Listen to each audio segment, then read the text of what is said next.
pictórica que hace Dagoberto en el Museo de Arqueología. Esa me parece una obra muy interesante, muy decorativa para recibir a los visitantes de este museo, que son muchos, de muchos países, y que es un lugar muy bonito para realmente haber realizado una obra como la que él tiene en ese recinto. Además, los murales que él pintó, que él esculpió bajo los relieves que él hizo para el banco, pues son famosos y los recuerdo siempre. Pasa uno todo el tiempo por esa avenida y me recuerda el gran cariño que tuve por Dagoberto Vázquez. Pues yo creo que depende del deseo del artista. El artista generalmente cuando pinta un mural busca dar un mensaje que para todo el transeúnte, para todo el visitante, si es en un interior de un edificio, pero generalmente los murales se hacen en edificios públicos con esa intención de que el pueblo y cualquier persona pueda visitarlo, verlo a su paso y recibir un mensaje. Sí, esa podría ser una de las características de la pintura y la escultura mural monumental que hacemos, que hemos hecho y a la que se refiere Rina, que está al encuentro del público. No se oculta atrás de en una sala o un museo, está participando directamente con el público, y eso es una de las características que nos ha apasionado del arte mural, del arte monumental, del que participe más intensamente con todo el pueblo de una región.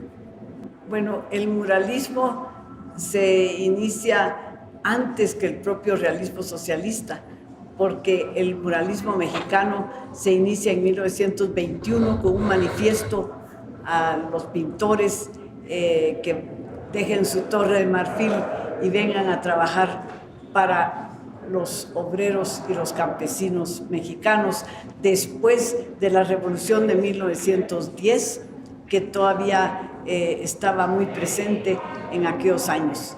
Recuerdo que Diego Rivera estaba todavía en Europa, él estuvo 13 años en Europa y le tocó ser un gran maestro del cubismo junto con Braque y con Juan Gris, pero él, Picasso también, pero él en ese momento se comunica con David Alfaro Siqueiros, que siempre un revolucionario que había participado en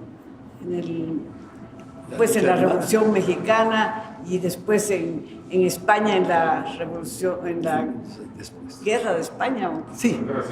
Guerra Civil de España. Y posteriormente sí, pero digo, participó también. Entonces, él era un agente de combate.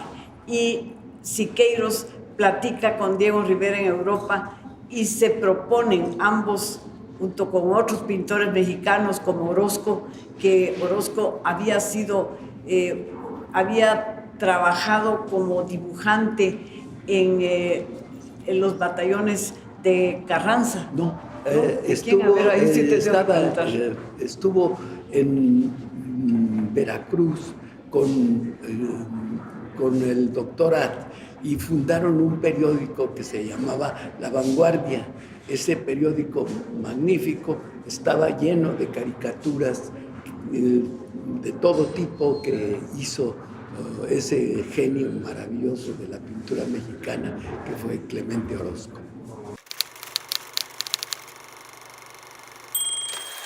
Es un medio perfectamente comunicable porque el hecho de ser multireproductible. Entonces, uno hace su grabado en una plancha de madera o un linóleo y se entrega a la imprenta y en un momento salen miles de ejemplares que pueden recorrer, toman su camino propio cada cada ejemplar. Y entonces comunican la pasión que ponga el artista en la creación de su obra. Yo pienso que uno es producto de su medio, que uno es producto del mundo que está alrededor de uno. En realidad, en México, la revolución fue un proceso de 10 años. Entonces, tuvo mucho más repercusión, no solamente en el pueblo, sino también en los gobiernos siguientes, como fue el caso de Lázaro Cárdenas, que era una educación cardenista, decían, pero eran las escuelas que tomaban también esa línea. José Vasconcelos, que fue un filósofo que fue secretario de Educación Pública en México, que orientó a todo el pueblo en la lectura, en su posición política. Entonces, yo pienso que en Guatemala no se dio eso, porque Guatemala vivió el momento del cambio, terminan ya, las dictaduras son, vivimos el 44 con el final de la dictadura, pero en el tiempo después no se sigue aquí una lucha hasta que viene la lucha guerrillera, que sí fue muy importante y que produjo obras de arte alusivas a este momento tan trágico que vivió Guatemala. Pero yo creo que eso es lo que también al artista no solo es su posición personal, es que el artista refleja todo lo que está sucediendo a su alrededor, y por eso aquí se fue produciendo una obra más formal que lo que en aquel momento se producía en México. Yo creo que a eso se debe también la inclinación de un artista por una corriente o por otra.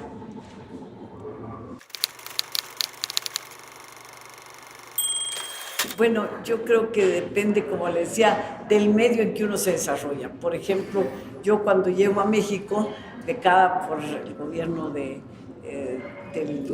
doctor Arévalo, pues busco siempre una escuela que no fuera la más tradicional, que no fuera la Academia de San Carlos allá, sino que fuera una escuela revolucionaria que había sido fundada, entre otros, había sido maestro ahí Diego Rivera y Frida Kahlo.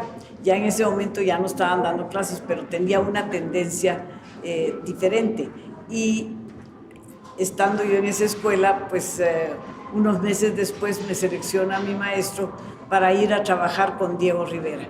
Entonces ya entra uno dentro de esa preocupación del artista revolucionario que desea expresar la historia, por un lado, que es algo que yo creo que es muy importante recordar en los muros, y también lo que está sucediendo en el momento, que es un poco todavía la lucha campesina y obrera que se sigue llevando a cabo a través de los sindicatos, a través de la reforma agraria. Entonces yo creo que eso lo envuelve a uno, mientras también había artistas como Carlos Mérida, que formaba parte de este movimiento, que tienen otra manera de expresarse, más, dijéramos, muy humana, pero no llega a un arte de combate. Entonces ya depende también del artista.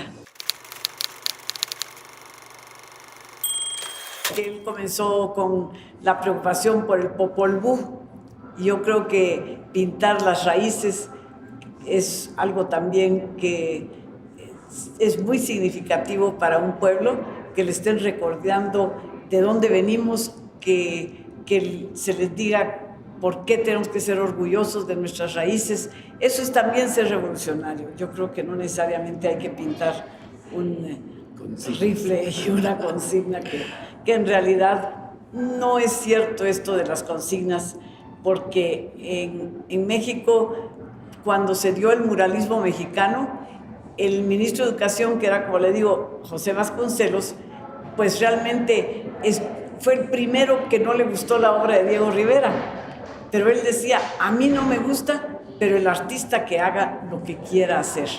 Entonces, no necesariamente uno va a seguir lo que le piden, sino lo que uno siente y uno desea expresar. Pues yo le diría que mi última obra en el Museo Nacional de Antropología de México, que tiene 20 metros de largo, que es un trabajo pues bastante serio, tiene exactamente esta misma temática, porque yo empiezo con la cosmogonía de los mayas y luego le dedico la otra mitad del mural a la siembra y la cosecha del maíz. Yo creo que por la misma razón que Dagoberto expresa esto, o sea que primero que el maíz es tan fundamental para la vida de nuestros campesinos en Mesoamérica que tenemos que darle una importancia y sobre todo todavía esas tradiciones prehispánicas de la siembra y de la veneración al maíz sigue presente entre cualquier campesino mesoamericano. Yo pienso que no podemos dividir mucho un artista que es escultor, es pintor, es grabador, pues es que tiene la capacidad de realizar su pensamiento en todas estas técnicas. En realidad la diferencia no es más que una técnica, pero la concepción plástica es la misma, ya sea en escultura, en pintura o en grabado. Yo creo que es válido hacer las tres cosas. Hoy día hasta cine hacen los artistas. A veces rinde más si se dedicara uno a una sola rama, pero hay un gusto por hacer escultura, gusto por hacer pintura mural, espacios bellos que envuelvan al espectador y también escultura y grabado, haciendo monografías con un mensaje o un pensamiento que a uno le inspire. Yo, para platicarle desde cuándo conozco a Dagoberto Vázquez, mucho antes de conocer a Arturo, porque en el 43 fue cuando yo salí de la escuela, cerraron el colegio alemán, que era donde yo estudiaba, y pensé me gustó mucho la pintura, empecé a inclinar por la pintura. Yo no sabía entonces que mi abuelo había sido un pintor de afición, pero uno ya lo trae, y sin saberlo me empecé a dedicar a dibujar. Yo en mi casa me ponía a dibujar, me ponía, a pintar, ¿no? Hasta que con Carmen Noitze, que era una compañera mía, amiga de la escuela, que era sobrina de Galvez Suárez, del gran pintor Galvez Suárez, que estaba haciendo en ese momento los murales del Palacio, me dijo, ¿por qué no vamos a tomar clases con don Julio Urruela? Porque don Julio Urruela en ese momento estaba haciendo los vitrales para Palacio. Y en ese momento llego yo a tomar clases con don Julio Urruela. En el jardín nos sentaba a pintar, mientras ellos estaban en los talleres haciendo los vitrales. Tanto que yo pinté yo pinté el taller de vitrales de don Julio Urruela en uno de mis primeros cuadros. El segundo fue el de El Gallinero. Yo tuve la suerte desde entonces de conocer a Dagoberto Vázquez, a Grajeda Mena y a González Goyri, que los tres eran ayudantes del maestro don Julio Urruela, que era un gran artista. Yo siempre digo que yo tuve dos maestros, don Julio Urruela, que venía del impresionismo francés, había estado en París, y Diego Rivera, cuando llegó a México, que también había estado en París y también en su obra había mucho de impresionismo.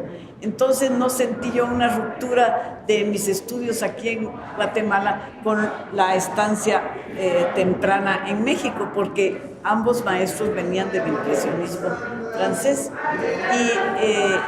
Y yo ahí fue cuando conocí a Dagoberto Vázquez. En el caso mío, lo que pasó era que existía ya formado después de un grupo que cuando se disolvió la Liga de Escritores y Artistas en México, los grabadores que formaban parte de ese grupo deciden, bueno, pues, ¿qué vamos a hacer? Ya no existe la liga, ahora vamos a tener un taller de grabado y van a buscar una comunicación importante con el mundo que se interesaba por los temas de la revolución, y también da una idea de buscar el espíritu de lo nacional, separándose un poco del profundo individualismo que impera en el mundo en ese momento. Entonces buscan expresarse hasta colectivamente, buscábamos expresarnos colectivamente. Yo llego muy joven y me admiten, me invitan a participar con ellos. Eran grandes maestros: Leopoldo Méndez, Pablo Higgins, Ignacio Aguirre, Luis Arenal, todos verdaderos maestros. Yo llego más joven que todos ellos, y soy bien recibido por ellos. Y entonces esa gran aportación de buscar un trabajo colectivo es importante, sobre todo por el mundo tan individualista que estamos viviendo. Bueno, yo voy a decir que cuando yo empecé a estudiar en la Academia de Bellas Artes, sí había una gran tendencia hacia el formalismo y hacia el abstraccionismo. Tanto que yo recuerdo que el primer libro que yo fui de iniciativa propia a una librería a buscar fue un libro del arte abstracto. O sea que tal vez si yo me quedo a vivir aquí, pues sería una pintora tal vez mucho más formal y menos preocupada por la expresión clara y revolucionaria que yo conocí en México. Entonces yo es lo que insisto, que uno no está aislado, que uno es producto del momento y del movimiento artístico. Sí. Pues le digo que el medio lo envuelve a uno bastante, y que si Carlos Mérida tiene una línea diferente a la nuestra, probablemente sea porque, y él vivió en México igualmente, pero él vivió una época anterior a nosotros, y cuando Carlos Mérida se empieza a desarrollar es en el momento del descubrimiento del Popol Vuh más públicamente, que se empieza a traducir, que Miguel Ángel Asturias también va a París y le toca la tarea de traducir el Popol Vuh. Entonces todo estaba muy llevado hacia el pueblo en el aspecto un poco de sus raíces y de sus tradiciones folclóricas. Por eso la obra de Mérida tiene esas características en su inicio. Fue verdaderamente notable. Había en México, por ejemplo, me habían otorgado uno de los muros de la Secretaría de Comunicaciones. Eso, el maestro Juan O'Gorman, este gran artista, dijo que aquí pinten los muchachos. Eran yo, Arturo Estrada y Guillermo Monroy. Pero Luis Cardosa tuvo la idea de invitarme a venir a impartir el taller de grabado, a promover el reanimar el taller de grabado de la Escuela de Bellas Artes y el de la Casa de la Cultura. Pues inmediatamente me decidí por esta visita. Ya estaba casado con Rina, y entonces no, pues vámonos a Guatemala, porque el nombre de Guatemala era perfectamente conocido y llenaba de inquietud América Latina. El hecho de que allí, bueno, de que estuvieran visitándola Pablo Neruda, Nicolás Guillén y el joven Ernesto Guevara, que era un joven argentino, pues todo eso inmediatamente no dudé de dejar mi tarea encargada a otros artistas y venir a cubrir, a hacer el taller de grabado y a vivir ese momento intenso de América Latina, que realmente el continente estaba sembrado de dictadores, había pocas esperanzas por un lado, bueno, muchas esperanzas de un cambio en el mundo. Había terminado la Guerra Mundial, la Segunda Guerra Mundial, la Guerra Fría estaba empezando a desarrollarse con violencia y había muchas tareas humanas importantes que cubrir.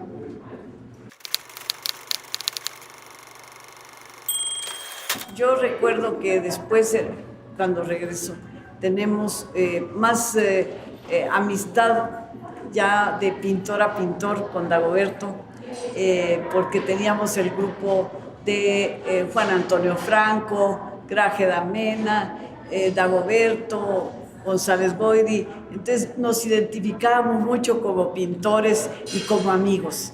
Entonces para mí es un recuerdo de una gente muy linda, muy artista, y también no puedo olvidar el día que entré por primera vez a su taller, porque era un taller tan de escultor, con tantas cosas, como diríamos, tanta cháchara, ¿verdad? Toda útil. Ahí estaban sus modelos de escultura, el barro, los fierros, todo. Entonces a mí eso me impresionó mucho. Qué bonito taller tenía. Bueno, yo siempre he admirado mucho la obra de Dagoberto Vázquez y creo que esta es representativa de su obra en madera. Es un relieve en madera realmente muy interesante, con toda la estilización que caracteriza su obra. La obra de Dagoberto Vázquez es tan característica de lo que se siente en Guatemala como pintura, que tiene magníficos discípulos que se integraron mucho a su estilo y a su manera de pintar. Yo creo que es una de las obras que seguramente a él le gustaron más de su trabajo, porque son algo muy monumental y muy nuevo aquí en Guatemala y en el mundo. Cubrir un edificio con relieves, con la historia y con la cosmogonía de un país.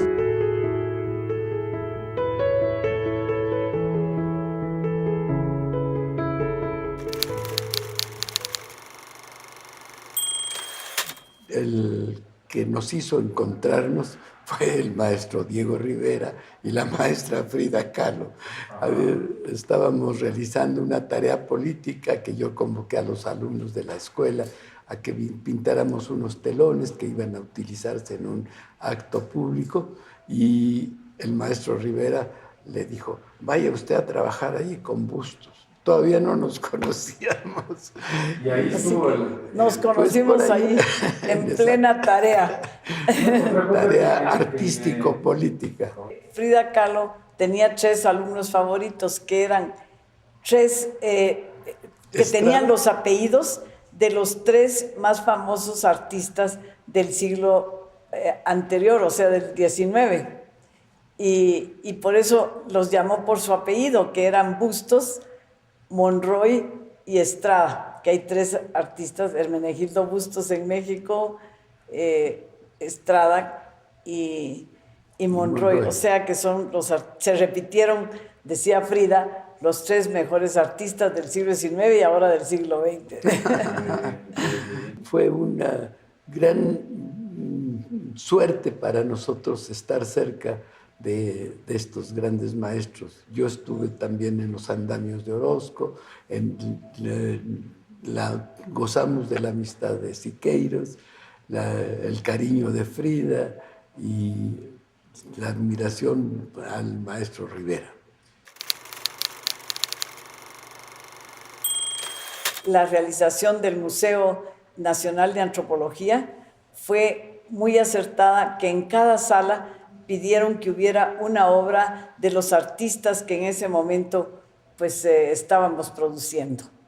Y así tenemos obra de García Bustos en la sala de etnografía de Oaxaca, que es el mural más grande que hay ahí, al fresco, que tiene 15 metros de largo, y mi contribución a la inauguración de este gran museo fue la réplica de las pinturas mayas de Bonampak, que tenemos aquí un ejemplo de una de las paredes del templo de las pinturas del Bonampak en la selva lacandona. Esa fue la tarea que me encargó Ramírez Vázquez, hacer una reproducción de la línea de los 170 metros cuadrados de pintura que se habían encontrado en los años 46 en Bonampak, y que casualmente decir, mi maestro Antonio Tejeda fue el que le tocó ir a estas ruinas antes que a mí. A él le tocó ir cuando se acababan de descubrir, para hacer una réplica a cuadrícula para la reproducción en un libro de la Carnegie para dar a conocer las pinturas de Bonampak, y años después me dieron a mí el encargo de hacerlas al tamaño natural para una reproducción facsímil del templo, donde tuve que pintar desde la parte del cerramiento del templo maya hasta las bases. Todo estaba pintado y fue muy bonito para mí esta estancia en Bonampak, a la cual también fue Arturo conmigo, porque estuvimos observando durante 3 meses estas pinturas, que las observábamos y las teníamos que reproducir, no solo la línea, que fue muy difícil porque había mucha humedad, entonces no se pudo utilizar el papel albanene, tuvimos que buscar cómo hacer este dibujo, y lo hicimos en acetato que toleraba la humedad, porque para poder ver cada pedacito teníamos que humedecerlo. Sí, es importante que el artista se identifique con el material que va a trabajar. Por ejemplo, yo en la Escuela de Bellas Artes empecé haciendo escultura. Sin embargo, ya después nunca he hecho escultura, cosa que ya no era lo que yo sentía. Y en cambio, pintura, pues es lo que he realizado en toda mi vida. Soy como nada más la pintura y un poco la cerámica. Pero tenemos el ejemplo de Dagoberto, que hace pintura, escultura y grabado igual que Arturo, que se han sentido identificados con muy variadas técnicas. Yo creo que depende del artista.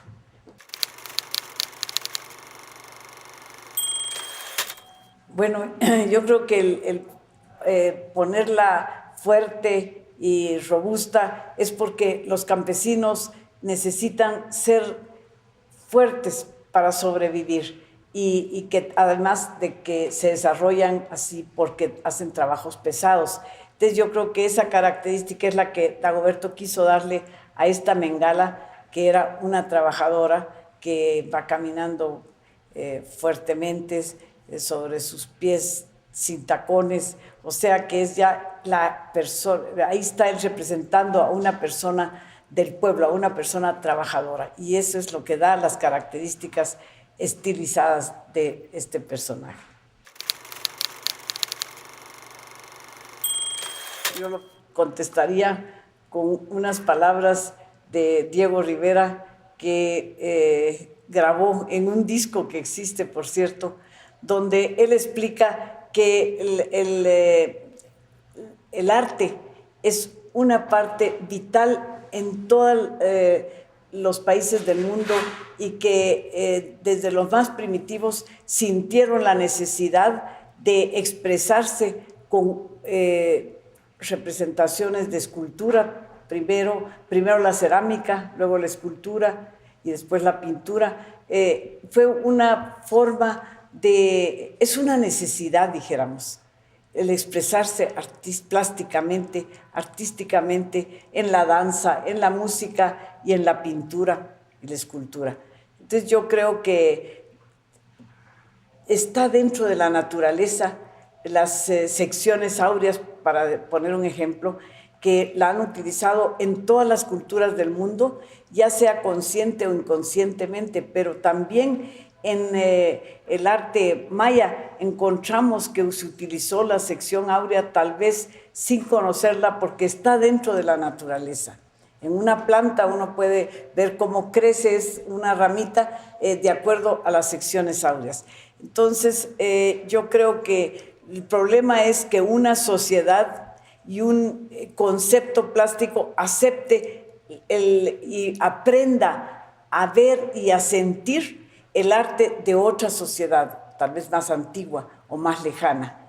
Por eso, cuando llegó por primera vez un crítico de arte europeo a México, no le gustó la obra de Orozco, no la pudo aceptar porque venía con un concepto de una obra plástica muy distinta. Pero después, con el tiempo, empezaron ya a reconocer la importancia de este artista. Entonces yo creo que eso mismo nos pasaba a todos, que desconocíamos realmente el arte prehispánico, y cuando esto se descubre al mundo, que fue, como decíamos, a principios del siglo XX, pues empieza cada vez a gustarnos más.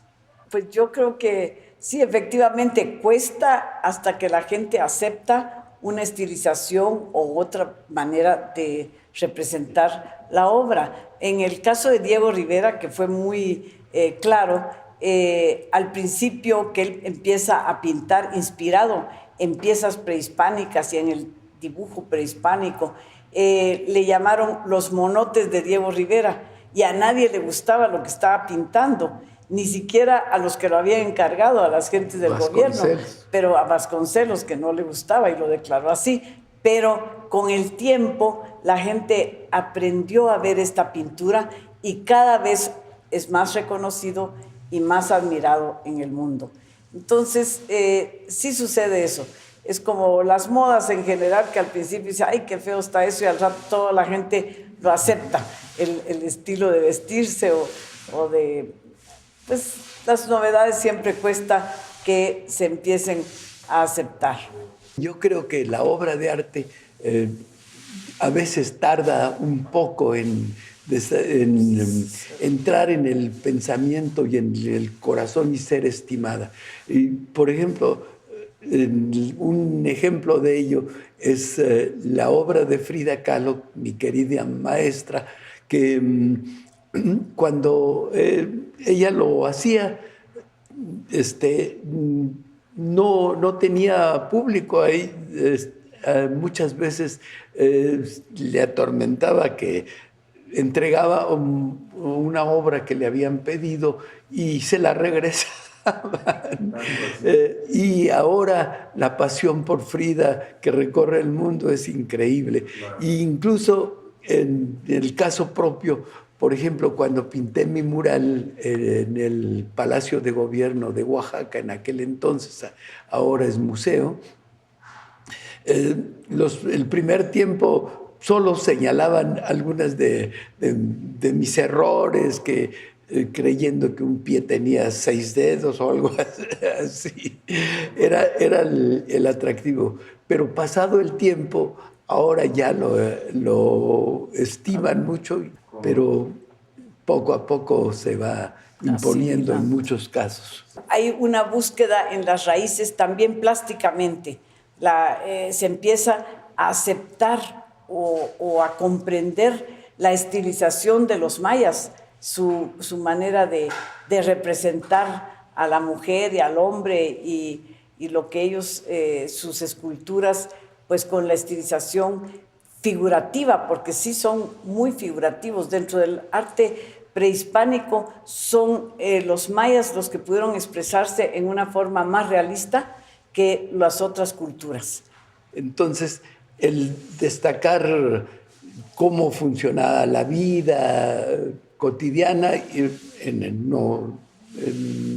y toda la cosmogonía que significa su concepto del inframundo, su concepto de cómo se creó el hombre, todos estos temas que enriquecen o nos dan noticia del pensamiento que nació en esta tierra y que floreció con tanta grandeza.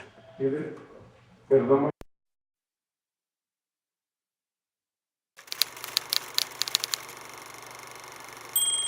El Landívar es tan importante para cualquier artista que la colección que llamé Testimonio de Guatemala la inicié precisamente con Salve Cara Parens, Dulce Guatemala, y después ya viene lo otro. El primer grabado de esa serie es Dulce Guatemala. Después ya... Que es una campesina. Sí, mestizo. Sí, claro, el mundo es el mestizaje, ya razas puras no creo está muy remoto encontrarlas. Bueno, yo es uno de los momentos más hermosos de mi vida, de mi desarrollo artístico, el sentir la demanda de que era urgente expresar la decisión de defender la soberanía de Guatemala. Pues eso es una tarea importante. El ver que los alumnos o los compañeros de grabadores también tomen con misma pasión las tareas sociales, esperando mejorar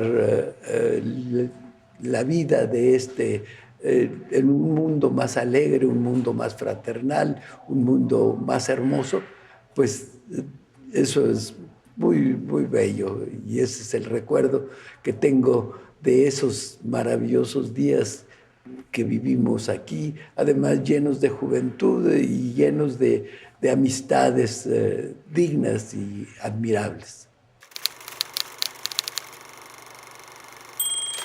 Es muy interesante ver cómo él ha dejado tantos discípulos que uno los reconoce inmediatamente, como yo el otro día que vi en el Museo de Arte Moderno un cuadro de una alumna de él, inmediatamente dije, alumna de don Dagoberto, porque se le ve el estilo.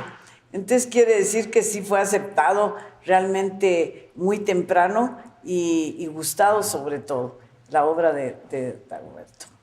El recuerdo de Dagoberto, cuando yo venía a Guatemala de México a pasear, siempre se propiciaba una reunión que muchas veces la propiciaba el arquitecto Antonio Prado, y nos reunía a Dagoberto, a todos los pintores, todavía algunos que viven, pero muchos sobre todo como Juan Antonio Franco, Grajeda Mena, pues nos reunía en su casa, y tengo el recuerdo del gran cariño que sentía por ellos, a pesar de que no vivimos tan cerca todo el tiempo, pero la amistad de juventud es siempre la que perdura.